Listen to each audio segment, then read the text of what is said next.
Welcome. It's Friday afternoon, and you are tuning in to the Hard to Kill podcast live. If it's your first time here, let us know where you're tuning in from. For those that are veterans, give me a what's up in the comments. Happen to have you guys here. We got a few things to talk about. It's war o'clock. Holy shit balls. There's strikes going on in Iran as we speak. What does that mean? Do I have to dust off my gear? Do I have to dust off all the gear I had to buy because Canada couldn't afford to send me to Afghanistan with high quality gear? Do I have to dust it off again and get ready? I don't know. Let's go find out. Got a bunch of other things going on in veteran land as well, and in hard to kill land that I want to fill you in on, and finish off the week with some highlights. So I hope you guys are excited. I know I am. It's a great day here. I got to hang out. I know I'm doing well in terms of crushing life. I was able to go hang out with my daughter at the splash pad, just like 10 minutes away from here. It's the end of the school year, right? So they take them for a little fun in the sun. And then I get to come back and do a podcast and chat with you folks. So things are going pretty well. So you got to appreciate the little things, right? So hope you guys are finding some gratitude and a little bit of joy in your day. But first, we got to thank our sponsors. Our sponsors today, we just got a brand new one. Firm Tech. Now, you've seen them on the show before, but they weren't officially a sponsor.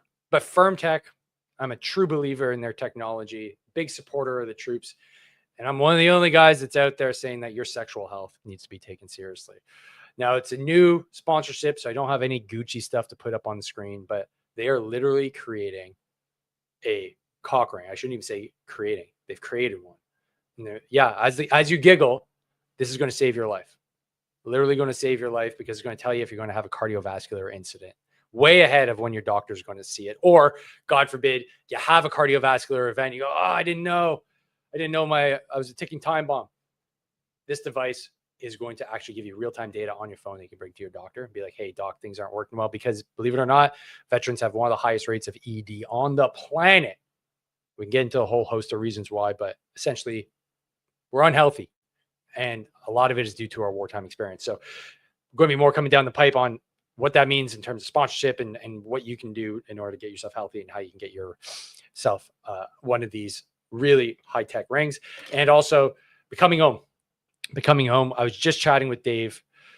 He's the co-creator with his wife, Cordy, of the Operation Flow State Retreat that I just got back from almost 2 months ago now in Mexico, where we did BJJ and some plant medicine.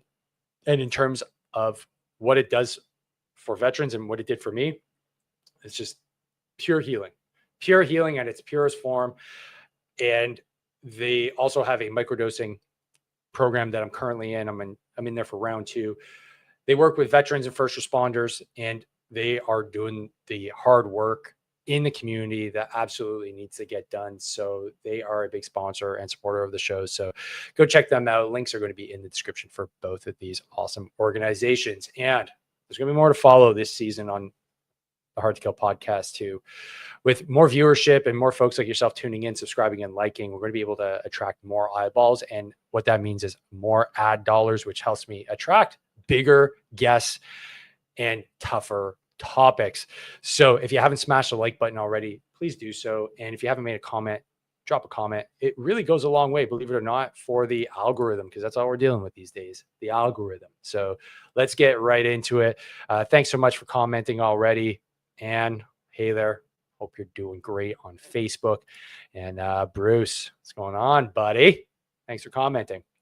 So today what we're going to do is look at a few things. I might be a little all over the place, but you're going to see that that's how my brain works. But I want to just highlight some of the things that are going on that you can get involved with. And the first thing, if you're in the Montreal/Ottawa area and you're a fan of the show and you're really keen on supporting me and the show, then I implore you, come on out to the book launch. Book launch is happening officially on June 28th. It is a Saturday at Amazon Books.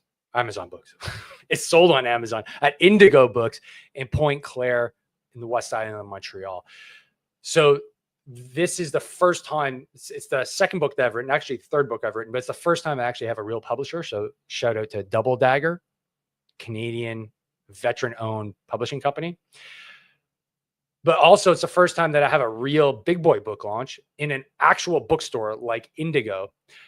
And I got 4 hours to pitch my book, sell my book. And if I sell enough copies, which is actually 15, that's actually very attainable, then Indigo will sell my book on consignment in the store. So you can like show up and be like, hey, I want to get Dave's book. Oh, cool. It's here. And it's just another example of veterans getting out there. And I hope it encourages other veterans like yourself. If you're thinking about writing a book, get out there, start writing. We don't have enough literature in Canada about our experiences. And it doesn't have to be about war. Sure, mine's about health and war and everything like that. But it's really just a way to get our voices heard and more integrated into our culture, which I think we need more of. So that is on the 28th of June. If you go to the link that's here, I'm going to post it directly into the comments, and I'll post this again once the stream is uploaded onto YouTube. I'll post it in the description as well, so you can go find it. But it's site.hardtokill.org/book launch, and you can sign up right there. And if you do sign up and you do RSVP, if you bring the email that you get afterwards, you get 10% off your book when you show up. Okay. So you got to actually show up. So that's on the 28th. So love your support there. I've also got a collaboration going on with my main man, Nick from, let me blow that up. My main man, Nick from Corporal for Life. So we're doing a collaboration because we recognize the only way we're going to really knock it out of the park here in Canada as entrepreneurs, but especially as veteran entrepreneurs, we got to collaborate as much as possible. We're too small of a country with too small of a veteran population to go at it on our own. So Nick's like, hey, let's do a sticker. Let's start with a sticker. It's a limited edition sticker. It's $10. It's on his site. Go get yourself one. I got one right here. It's going on my laptop soon. And show your support for the podcast, but also Corporate for Life, which is Canada's veteran patriotic apparel brand of choice. Go buy a sticker. And on top of that, we're going to give some of the proceeds to Warrior Adventures Canada, which is a great charity here that takes veterans out on adventure. I'm going to say adventure rides, but adventure excursions into the wilderness. It's run by a bunch of CanSoft guys. John is an awesome human being, and I think this is the way forward. And I even go over why it's the way forward for healing in the book when I talk to one of the leading psychologists here, who's a veteran as well, on how men heal from psychological trauma. And believe it or not, I know you might be surprised, but it's not with SSRIs and talk therapy. It's with doing things shoulder to shoulder. So if you get yourself a sticker, some of the proceeds will be going to one of my favorite charities, which is Warrior Adventures Canada. I also want to give a shout out to the guys at Tactical Snacks. Tactical Snacks. So here we go. We got some tactical snacks right here. So Greg is one of the founders. Greg is a veteran, Queen's Own, I believe, and he's a serial entrepreneur. He's actually one of the reasons why I went to the Military Influencer Conference. He's been at the forefront of entrepreneurship before it was even cool. And he created this company. And the cool thing about these gummies is that they're low sugar. So in this pack, I think there's only 3 grams of sugar, which is pretty cool. But when he proposed the idea, he's like, hey, what do you think about these things? I'm like, yeah, it's cool. And I kind of said, hey man, like if you can you make a protein gummy? Is that possible? He's like, actually, that's a good idea. Let me see. And these are them, protein gummies. It's like you can get jacked and eat gummies at the same time. I'm all in. I was like, take all my money.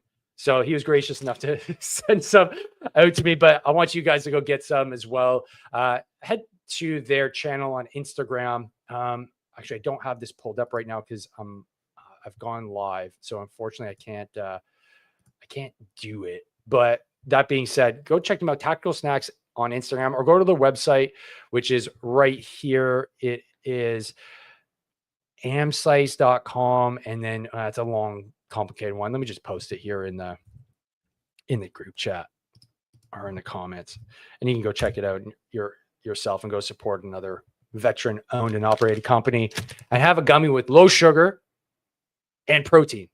And on top of that, they're delicious. So go check them out. Next, well, guess what? I was scrolling the interwebs the other day, and apparently I'm the #1 Canadian veteran podcast. The 5 best in Canada. This is in June 9th. It was posted. So thanks to FeedSpot. I don't know who you are, but thank you. If you guys know who FeedSpot is, so podcast.feedspot.com. Thanks for the recognition. And who else is notable here? The Most Painful Podcast. Hey, I don't know who you are, but let's connect. The Veteran Welding Podcast. Let's connect. I don't know who you are either. Tools for the Toolbox. Chance, doing great work, buddy. Keep it up. Faces of Freedom. Oh, that's VAC, eh? Okay. Well, how often averagely? Okay, I guess they got okay. Good. Although it's from the man, I don't know. Anything that comes from the man, from big government, I don't know. But hey, at least there's voices out there. But I don't know how. Like, this is pretty arbitrary, I'm guessing. So I'm going to take this with a grain of salt. I would also say go check out Mark Meinke's tools, not Tools for the Toolbox, but Operation Tango Romeo. That's another awesome veteran pod, and Kelsey Sheeran's pod. I don't know the name of it, but type it in and you'll find there's a lot of great Canadian pods out there. So just surprised they're not on the list. I don't know what the criteria was, but thankful to be #1 nevertheless. But that's thanks to you. Appreciate you guys liking, commenting. Like, there's way more Instagram, that's good, but ratings I think make a real big difference here. So if you haven't rated on a Spotify or Apple or here on YouTube, if you're enjoying the content and you listen to on different platforms, I know it seems minor and you may think, well, it's not going to make that much of a difference. Actually makes a huge difference. So go put a rating, put a comment. It makes a huge difference with these things, because I think the algorithm picks up comments and ratings way more than listenership. So definitely going to want to do that, and I appreciate you. Next, Dallas. This literally just dropped 2 hours ago, man. I can't play the song because of copyright, but he's got a brand new single out called 7 Words, and it's going to be pure fire. It looks like he's got a really cool video to go with it. So go check it out. It just launched. And again, I'll post this here so you guys can have a little listen and go support Dallas. Just was at his concert the other week in Ottawa. Guy rocks, man. Like, the guy really rocks. He kicks ass and takes names. He's just legitimately good. Even if he wasn't a veteran and I was just to listen to him, I'd be listening to his music. His last album is on repeat. So this is a new single. Go check him out. And I also want to give a shout out to Steve Gregory, Ted Bird, and all those that attended the Respect Forum conference the other night. So it was at the Officers Mess at 2 Field here in Montreal. So thanks for putting that on and giving me a shout out for my book right here. Thanks. Really appreciate it. And because of that, I'll be heading on CJAD. Is it CJAD? Ted Bird. I believe it's CJAD. Sorry, Ted, if I got your radio station wrong. But I'll be going on Tuesday to chat with him and Terry DeMont on their show, talking about my book and talking about the book launch. So I'm really grateful for that, and love the fact that us Montrealers, us Anglos, are looking out for each other. So more to follow on that. If you want to tune in, I believe their show is live on Tuesday, so I better bring my A game. But more to follow on that. I'll post more once I get more details. But Tuesday I'll be chatting on the radio with Ted Bird. Cool stuff. Thanks, Ted. Okay, so let's get into like the science. This is kind of the all over the place part that I was warning you guys about. I wanted to chat about Ozempic. Then I wanted to talk about the war. Why do I want to talk about Ozempic? Ozempic seems a little bit like misplaced, but I want to keep a little bit of health and science and nutrition stuff part of this show. And it's because my mother has been prescribed Ozempic. Okay. And I just want to know a little bit more and how it relates to the veteran population, because I've been reading about its detrimental effects from muscle mass, cardiac muscle mass, long-term side effects, and everything just rubs me the wrong way, because this just, again, is another sign that we're just not willing to do the hard work to kick obesity's ass, we're still falling into the, well, I want to take the easy thing now, not realizing you're going to suffer more down the road than if you were to just impose some discipline and shut your pie hole and we'll go walk. And I want to share a little bit of what I'm researching with you on that front. So thankfully, we've got this cool new tool called ChatGPT to synthesize what I'm thinking. Now, I want to start with what it actually does. So if you guys aren't tracking, these drugs like Ozempic and Wegovy, they are all GLP-1 agonists. So what they do is they essentially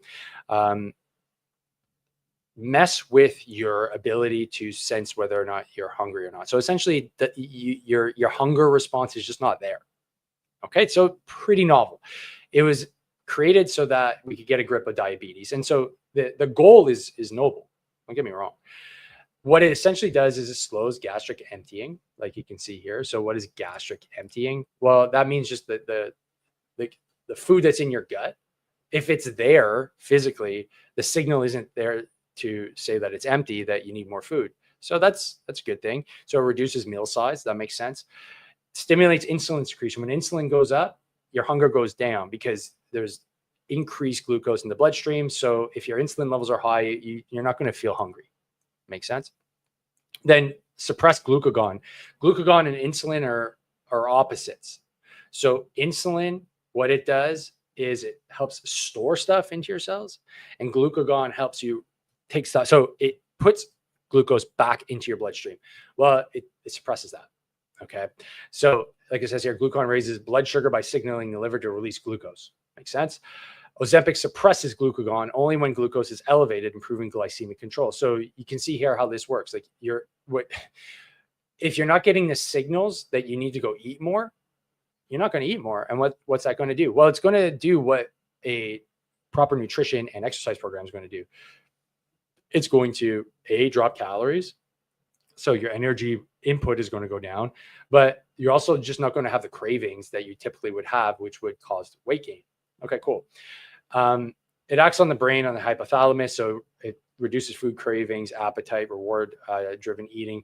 I've even noticed that because it works on a dopamine signaling pathway, which could have some issues with like feeling excited and joyful, which that's something I won't quite touch on in this discussion. But what I really want to know is that, what is the effect here for the veteran population? And one of the main things that came up was the fact that these drugs, and I'll pull up the study here. This is a really new study, so there wasn't a large cohort, but there is a link to increased suicidal thoughts when combined with antidepressants and benzos. Okay, so now there's a large proportion of GWAT veterans that are on antidepressants and benzodiazepines. So that is about, according to Grunstyle and their conversation on Capitol Hill, but I believe it's 68%, but it's the high 60s, have been prescribed an SSRI at some point, some form of antidepressant. And over 20 something plus percent also have antipsychotics. If you combine that with this new drug, these new class of drugs, which they are, because they're prescribing them a lot in the veteran community. At least I know that for the American VA. Here in Canada, it's different because we don't have the same healthcare system. So you fall into the general population. Now you're likely going to get prescribed it in the general population if you're obese. This is something to really be tracking, because this is not something you want to take if you already are on these class of drugs, and most doctors probably won't be tracking this counterindication. So for the veteran population, if you are on these drugs, the benzos and the antidepressants, be very aware and bring it up with the doctor if there's the talk of Ozempic, because it could cause some serious issues. Now, one of the main things with Ozempic, the reason why it's so popular is that it gets people crazy results and they lose a lot of weight. One of the big issues, though, is the rapid reduction in weight. So folks are losing substantial amounts of weight in a very short period of time. Now, what has been shown is that you're also losing substantial amounts of muscle mass. So 60% of the weight is approximately body fat, and the other 40% is muscle and bone. But they're also recognizing that you're losing cardiac muscle. These are all really bad things. The last thing you want to do, especially as you get older, is lose muscle mass, because it's harder and harder and harder to put on. I would argue that that's probably not a good thing, because long term, these drugs, you become dependent, because as soon as you go off them, and I'll pull this up here as one of the important stats, you end up creating this dependency that requires you to keep on taking them, because when you go off of them, everybody puts on all the weight back that they had lost due to the drug itself. That's not a good thing long term. So therefore, the pharmaceutical companies have won again. You've taken this drug, now you're stuck on it if you want to keep your weight down. And you can't really keep your weight off when you go off of them, because think about it. You've driven your signaling for consuming food way down. So you've got this new homeostatic baseline that includes insulin sensitivity. It becomes super sensitive to anything that you eat at that point. So as soon as you go off these drugs, your body's going to go like, holy shit, I need to refuel, because I was in a starvation mode for a long period of time. So as soon as you put back in the carbohydrates, the fats, the proteins, your insulin is going to take that and jam it into your cells super efficiently. And that's why you gain weight. So even if you are kind of working and to not really overindulge and eat cookies and donuts and shit like that, you're still going to get excessively fat after you go off these drugs. So I wanted to bring that up, and hopefully that sheds some light. Hopefully you're listening. Long term, I just don't know. Obesity is the most deadly disease. I get that. So is it better to get rid of the obesity and then just stay on these drugs long term? I don't know. Obviously, it's just not medical advice. I'm not making that decision for you, but the goal here is just to be more aware and just look at stuff a little bit more closely, because I would always argue, make the fundamental changes in your diet and nutrition to get to the point where you actually can do this on your own. If you have underlying conditions like TBI, post-traumatic stress, toxic exposure, these can be contributing to your obesity and inability to lose weight. But of all the people I've worked with over the last 5 years, the overwhelming majority don't eat enough protein, and that's kind of the main issue. And if you're not eating enough protein, there's no way you're going to lose weight, and your activity levels are next to nothing. So if you're not walking 20 minutes a day and eating adequate amounts of protein, you're not going to lose weight. And it's as simple as that. And that's why I've shifted to doing this rather than coaching, because the information's all out there. It's not an information deficit. It's a activity deficit. It is a awareness deficit. So if you can just apply those simple things, that's the simplest weight loss program in the world. Eat steaks, get outside, get sun in your face, and it's basically it. Go walk for 20 minutes. That's it. You'll lose weight. So that's it. That's my public service announcement for today. But let's get into war. Before that, let's see what's going on in the comments section here. All right, we got Ryan Carey live. Woo! What's going on, bro? Long time no speak.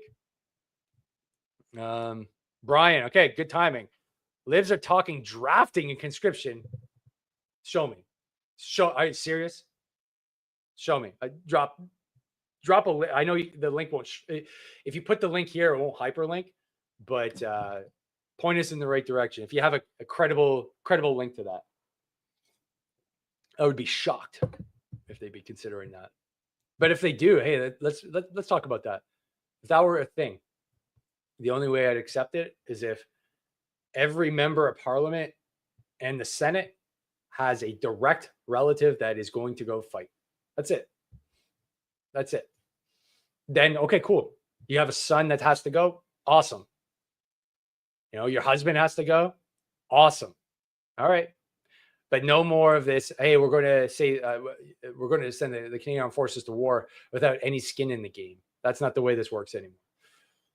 If they do that, Brian, let's go protest. Let's go to Parliament Hill. I'm not sending my kids to go fight in a stupid war again.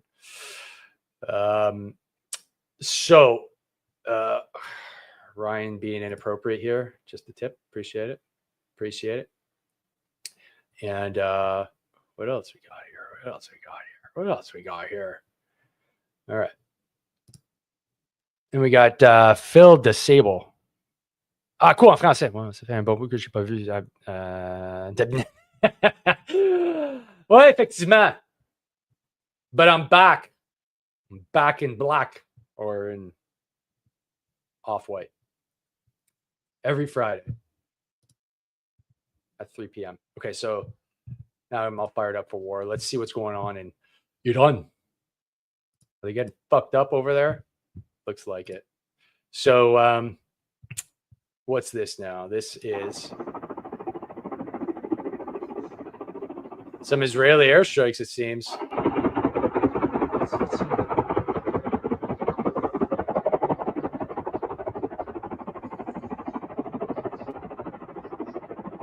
I don't know what that is, but that's sustained fire of some kind. Does anybody know what that is? I have no idea what kind of fire. What kind of fire is that? Israeli airstrikes hit an Iranian ballistic missile base in Piranshar in western Iran with secondary explosions. Oh wow. Okay, that's that's some serious secondary explosions. And how credible this is, don't know, but you guys are trying. I'm sure this will all come out in the wash. Israel just carried out a series of pinpoint precision airstrikes, eliminating high-ranking Iranian leadership in one of the most consequential escalations in recent Middle East history. A bunch of generals have been wiped out. Wow. No bunker is safe, no rank too high. All right, so as we all know, right, the first casualty of war is truth. So spool up the information campaigns, the information ops, right, on every side. So interesting to see what's going to come of this. I came across what Trump-a-Dump is saying here. What's he saying? This is actually CNN. Explosions heard in Tel Aviv. Let's see what they got here. Same one. Okay. No injuries reported at this stage in strikes in Tel Aviv, police say. Another wave of missiles have been launched toward Israel, IDF says. Okay, so the missiles are flying, guys. The missiles are inbound in the Middle East. Oh, boy. Man, this shit's never going to end, eh? It's never going to end. So let's head over to, I saw what Trump is saying. This is what I wanted to share. So Trump warns Iran to agree to a deal before there is nothing left. Holy shit, that's fighting words. So apparently there was a 60-day deal on the table. This is day 60, or yesterday was day 61. Iran didn't respond to the nuclear deal. So it looks like Israel stepped up and started smoking them. President Donald Trump told CNN in a brief phone call Friday morning that the United States, of course, supports Israel and called the country's strikes on Iran overnight a very successful attack, while warning Iran to make a nuclear deal. When asked about the statement from Secretary of State Marco Rubio on Thursday that sought to put distance between the U.S. and the Israeli action, Trump told Dana Bash, "We, of course, support Israel, obviously, and support it like nobody has ever supported it." I wish I could do a Trump voice. I can't, so I'm not even going to try. The president went on to urge Iran to reach a deal. Iran should have listened to me when I said, I gave them, I don't know if you know, but I gave them a 60-day warning, and today is day 61.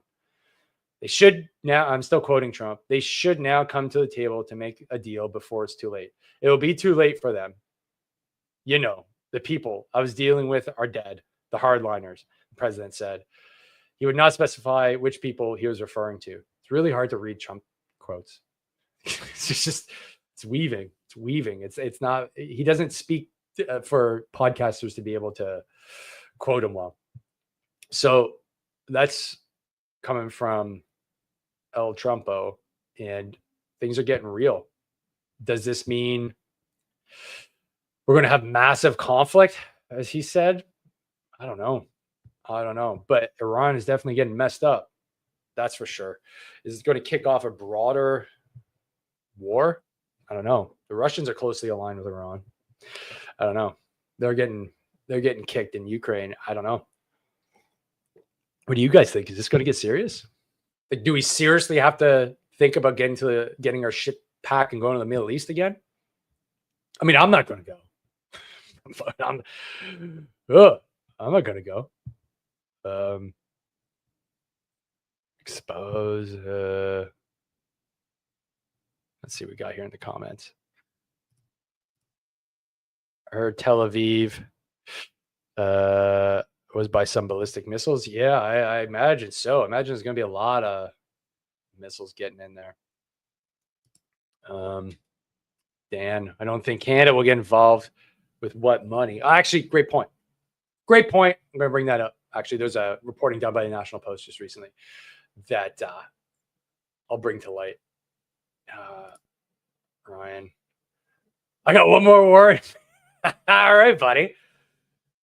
Yeah, but I don't want to go with like the big green machine. Like, can we do this as like soldiers of fortune? Like if I'm going to do it, like let's get paid. Let's get paid. Let's go do some cool shit and then go chill on a Middle Eastern beach. I don't, one in, out, like that's it. Done. I perfected paying people to build culverts in schools. Maybe I could use that skills when I'm over there. But I don't know, with my back and my knee, I don't know, man. I don't know. It'd be typical. I'd be like, all right, let's go. We're running and gunning, and then my back locks up, and now I'm a casualty. And then it's like, Dave, sorry, man, we got to leave you here. I'm like, fuck. I don't speak Farsi. That's it. It's game over. Fucking game over, bro. It's game over, man. Game over. So let's head over to, I'm going to call him my pal because I met him once. Gagan Dunlap. We met at the Military Influencer Conference. We got the memes coming already.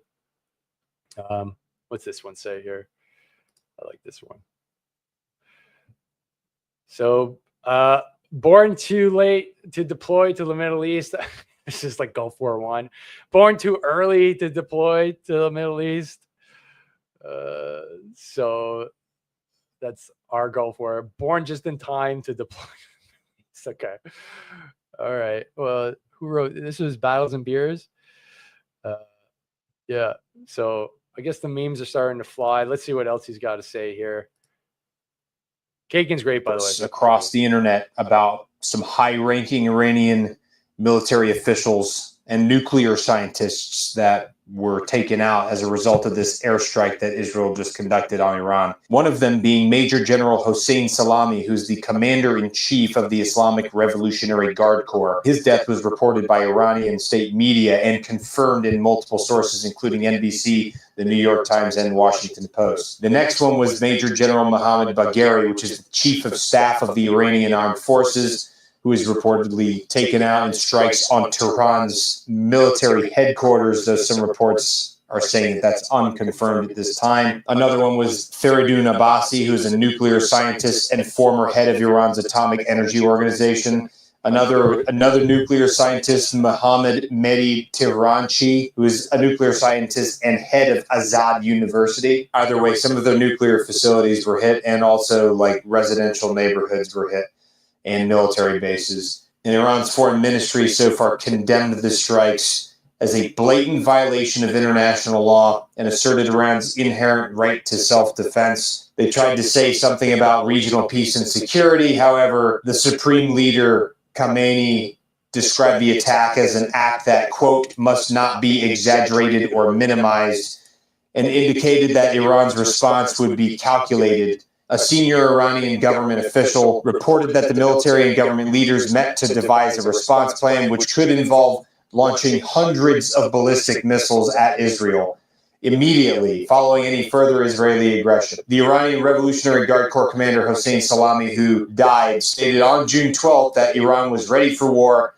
and had predetermined targets for retaliation. Additionally, Iran's Defense Minister General Aziz Nazirzadeh warned that any conflict would result in heavy U.S. losses, signaling that this is going to be a broader conflict than just with Israel. But a lot of the things that I'm seeing right now specifically is that Iran would officially declare war on Israel with massive retaliation expected. I think this thing is just beginning. All right, so I've been seeing a lot of reports across.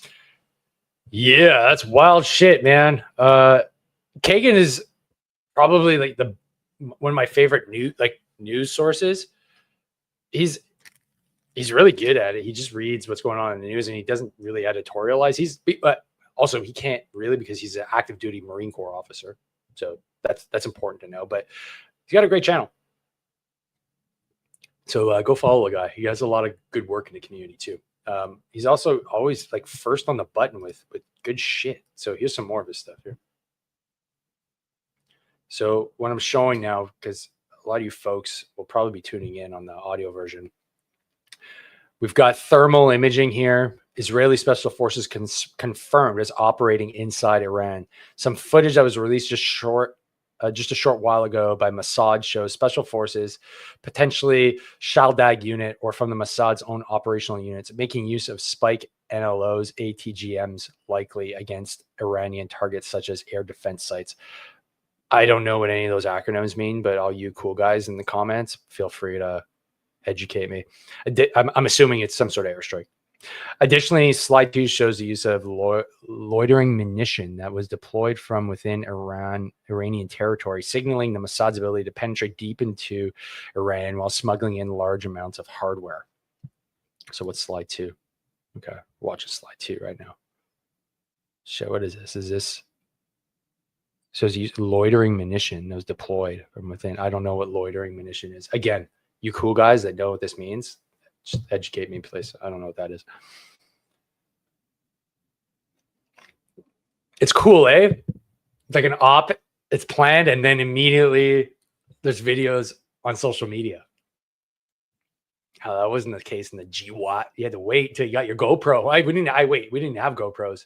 What am I talking about? We had my shit digital camera going around taking like low res images until I got like my high res one, which was just a camera. Of course, I fucking lost it.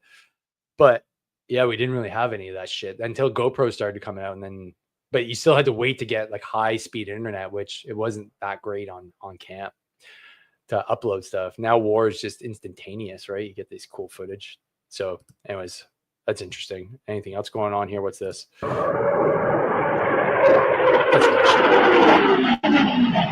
That's in Donetsk. So you can see here, we're just getting started, folks. So hold on to your titties. It's going to get real. It's going to get real fast. And I don't know what our response is going to be here in Canada, I'll be honest. We don't really have a capability to respond. I mean, frig, man, we don't even have ammunition. We don't have ammo.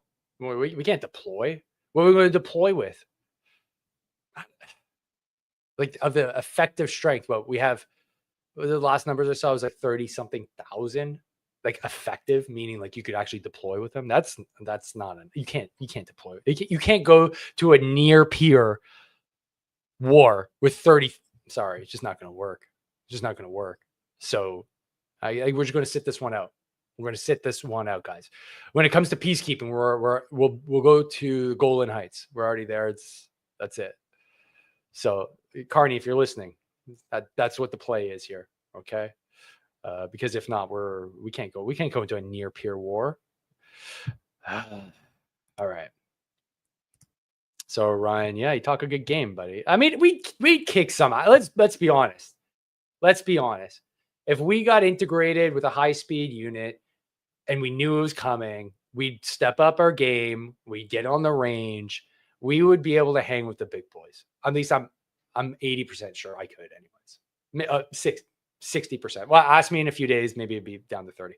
But I think we could do it. I think we could do it, man. I think we could do it. We could get up to speed pretty fast. If not just through sheer will and stubbornness, we can make it happen. Pit de Sable. It's a 2.0 wrap-up plan. Oh, yeah, with General Wesley Clark. Yeah, that was wasn't that the new American century doctrine? We got to knock down all these countries. Iraq, Iran, Afghanistan, Libya. Oh, the other ones. Yeah, that's some wild like neocon stuff from back in the day, right? But it seems like that's still going on. There's some hardliners in there that still want it to happen because what makes the world go around?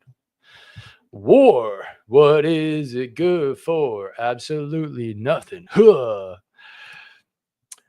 Dan, this makes me wonder if the RGC and the entire regime is dismantled, who will fill the vacuum? Ooh, I know. Well, the Americans really cocked up the first time by toppling the Shah with British help. That didn't really work out, but maybe it did. I mean, the more chaos they sow, the more weapons they can build and the more people vote for the plant to stay in their community, which is essentially what it's doing, right? It's It's the military industrial complex. What Eisenhower warned about. If you know how war, these things go out of business. That's not good. And conventional war, I can't see it lasting much longer. I mean, your war budget is going to be drastically reduced just by drone warfare in and of itself. We're seeing in Ukraine. Right? And then Canada. What are we doing, man? I think this is a great time for us. I think we can just if we were smart, we just completely retrofit and be like, why do we have tanks? Like, what the fuck do we need a tank for? We don't even have the capability to get. So it's literally just to stick around here. Like, we got them to Afghanistan miraculously. Why would we need to bring all that heavy equipment? Why don't we just have a shit ton of drones, defend the Arctic with, I don't know, I'm not an expert. Maybe we need some ships up there, some bases. Just start from scratch, go really light, and just have a massive ability to like cover the entire country with troops and drones. Maybe that's but I'm not defense minister, man. Isn't that Dalton McSquinty? No. So I would see soft, maybe. Yeah, maybe. Hey, Ashalaga, you're back. Yeah, yeah. Yeah. We wanted them in the military so badly. Let's get them out there. What was the Greek unit? It was, what were they called? They were called the Lovers. Each of them had their boyfriend that they fought with, and they defeated the Spartans. They were like a fabled unit. Where were they from? They're from one of the city states. I just don't think we have that same fighting spirit, though. It's like we won't like the Rainbow Squad won't be slitting throats. But hell, until they're battle hardened and tested, who knows? Maybe the biggest savages we have. Like, purple hair makes you into a busy battlefield warrior. Who knows? I don't know, but we should test them. I'm 100% on board with that, because if they are the unsung hero of a battle, man, like, let's get them all in. Let's get them all in. Dan, I feel Canada will give refuge to those who shouldn't be given refuge too. Oh yeah. Who knows, man? We got an open door policy. Dan, it'd be Skittles in 2 minutes. Have you been holding on to that one? Did you just come up with that one? That was great, man. That's really good. Okay, so I wanted to show, this will be the last commentary for today. I'm supposed to talk to a reporter in 15 minutes. We'll see if that happens or not, but they want me to make a comment. Apparently they like my opinions on some things that are related to the military. Who would think that's important, right? So here we go. Canada's military, a welfare case despite pledge to meet 2% NATO target. I think I'll watch most. It's only 7 minutes, almost 8 minutes. I'll go through it and we'll have a laugh as we go through it. Is Canada's increase in defense spending too little too late? I'm Terry Newman for MP Comment, and I have with me today Anthony Koch from AK Strategies. Thanks for joining us today, Anthony. Thanks for having me. So this week, Carney announced that Canada is finally going to meet its defense spending target of 2%. Is it too little too late, though, Anthony? Well, this is the funny part. There's a few commentators who have already jumped on this.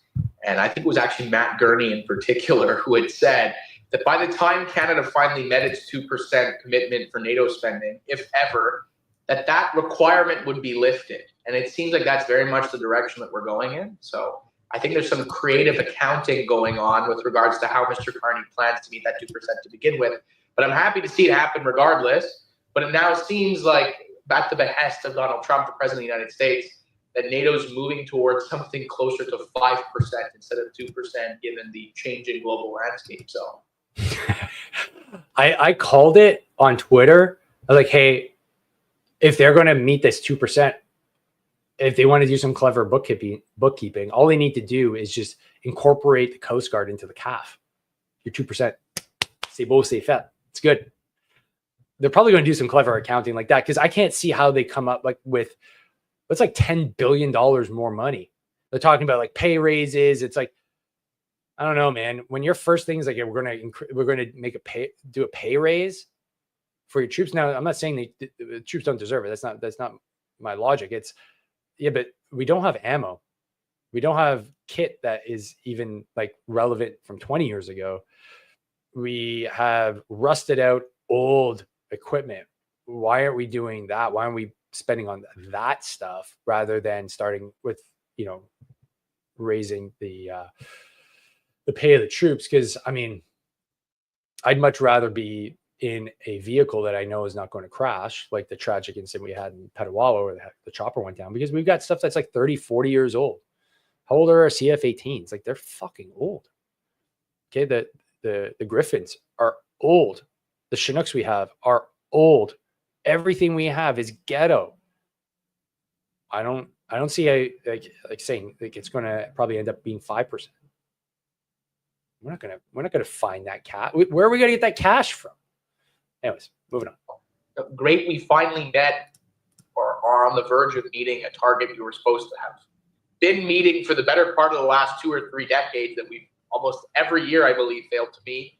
But it seems like that requirement is going to be more than doubled in short order. So at the end of the day, just because you hit 2% one year, that doesn't mean that our soldiers are going to have operational kits.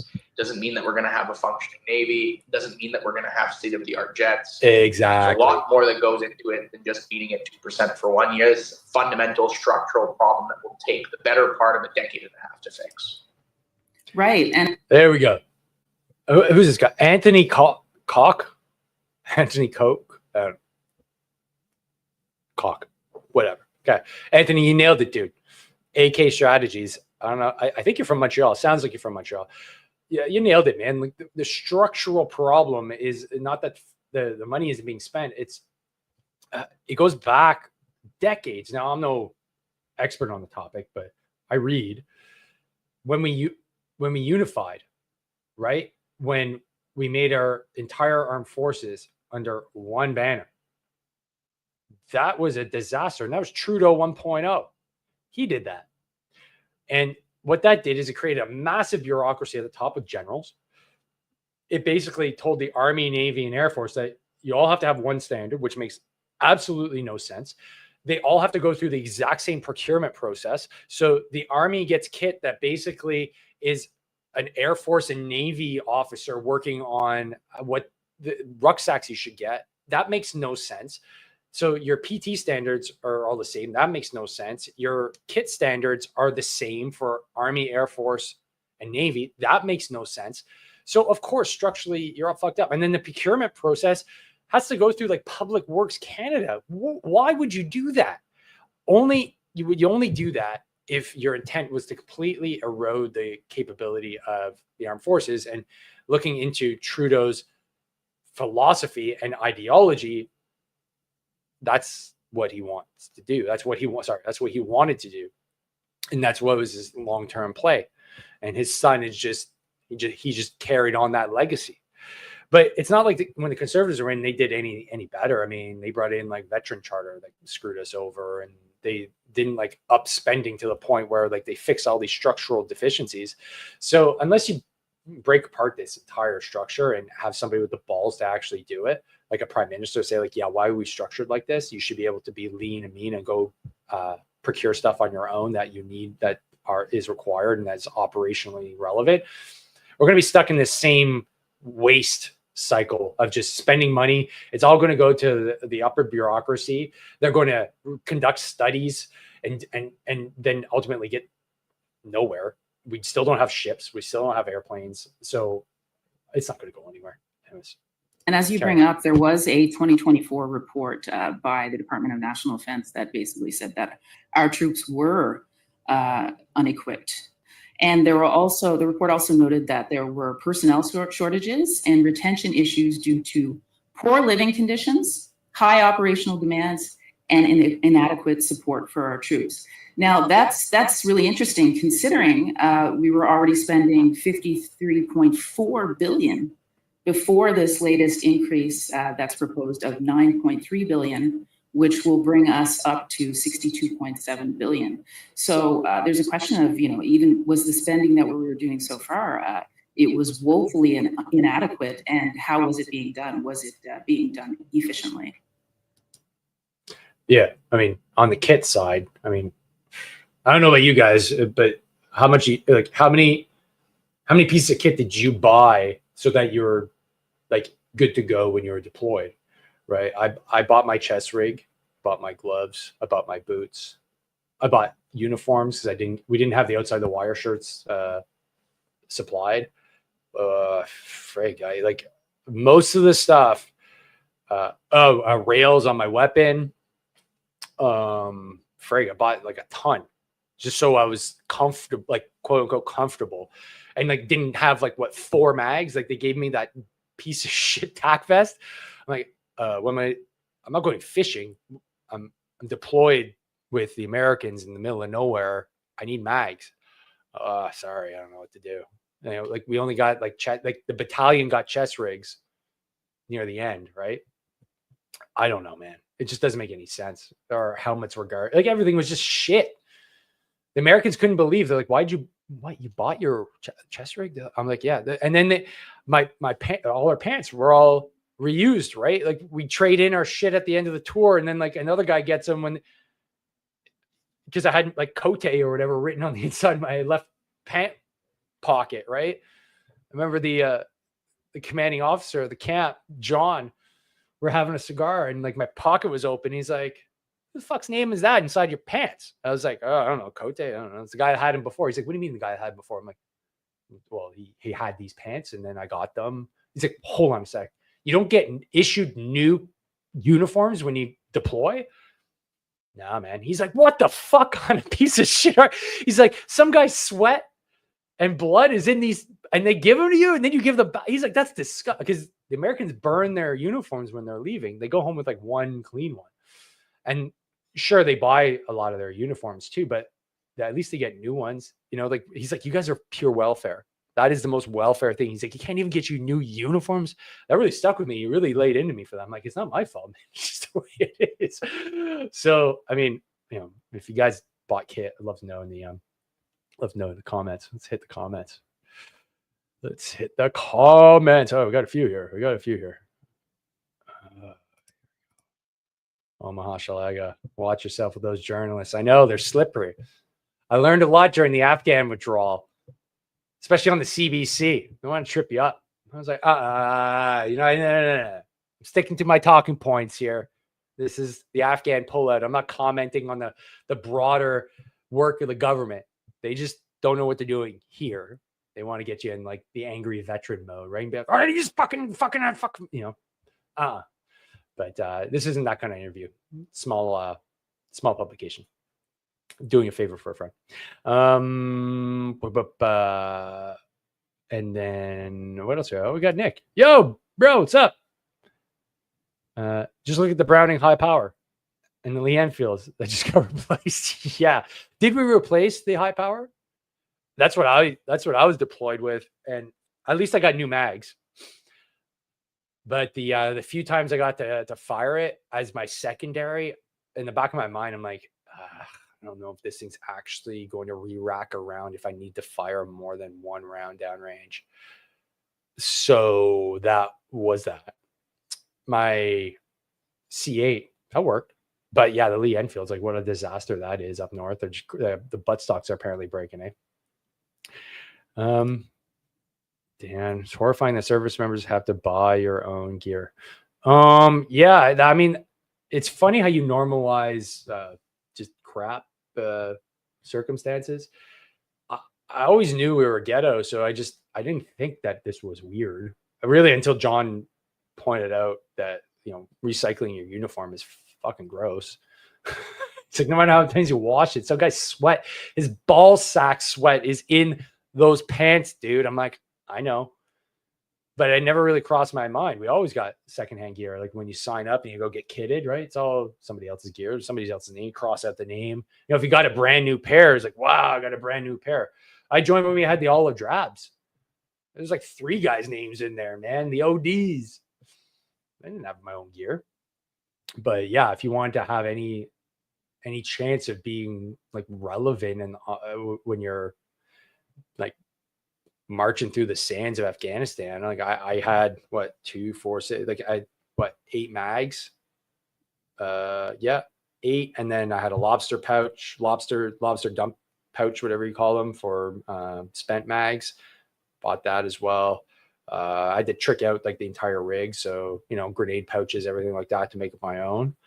I kept the armor. Obviously, I had to use Canadian armor, but yeah, everything was pretty much bought, just so I can be comfortable in warfare. Right, it's a lot different than Second World War. Like, I mean, things changed a lot, right? But the nature of war has changed a lot. And just having like even the ballistic I wore sometimes the Canadian ones, but the Oakley ones, I bought, and I much prefer. They're way more comfortable, and I could see better with them. The really bright orange ones, I wore them sometimes, but they just didn't fit well, and I didn't like them. And yeah, boots. I should just make my channel about kit and boots, because whenever I talk about kit and uniforms, views go through the roof on all channels. So I should just make kit and boots. That would be it. Yeah, the boots have always sucked. I don't know what they've done now. I don't know if you have a boot allowance, but yeah, it sucks, man. And thank God I'm just not in it anymore. I don't have to deal with that. And Nick, okay, the Tika, that's the pistol, right? Okay. The mil-spec P3. Yeah, I don't know guns, Nick. You know me. I don't know guns. I just know how to shoot them. I don't know, but okay, that's what they got replaced. Okay, cool. Well, it's a long time coming. Let's just put it that way. So there's a lot of things to fix. So I mean, you got the gist of the report here from the Globe and Mail. It's cool to see that they're going to be spending more, but is that going to relate and translate into like a more lethal fighting force? I don't know, man, because you can have all the spending in the world if your troops are demoralized, if your living conditions suck, if all you hear is that you're a toxic male. Why would you go fight? You have to know that people have got your back home in order to fight well. It's one of the fundamental things about warfare, is that you need to know that your people want you to go fight. They got you. This is a fundamental flaw, I think, in the way that we're going about our militaries these days. Notice how they're like rattling the war saber, but they've done nothing to ensure that the military is actually capable of fighting a war. Now, I don't know if that's by design, but I think it's just incompetence. I think that the powers that be are, they're post-national until they want to start to fight a war. But then the people that actually fight wars believe in their nation. They believe in their country because you have to. But all their propaganda has been pushing you to be basically like your country is just like an airport. It's just a place that you come to and enjoy and then leave. And there's no pride, right? How dare you have national pride? How dare you speak about your history in a positive light? Well, yeah, that's kind of important for the military. That's kind of like the whole point. It's the steadfast pursuit of ensuring your traditions remain strong, because that's the point. You're ensuring the legacy of your country through military action. If you get rid of that, what's the point? So yeah, be interesting to see what they do. You can throw all the money you want in it, especially if you don't have a plan. What's the plan, boss? Just to throw money at this? But why? Why throw money at this? We haven't even talked about the veteran issue, right? This is going to be just who do you guys know who the new Veterans Affairs Minister is? For 10 points, if you can name it in the comments. Who's the new Veterans Affairs Minister? What's her name? I just gave you a hint. It's a she. Give you guys another 5 seconds to comment. Who is the new Veterans Affairs Minister? Yeah, boot and kit. I don't know. I don't think it's been done, man.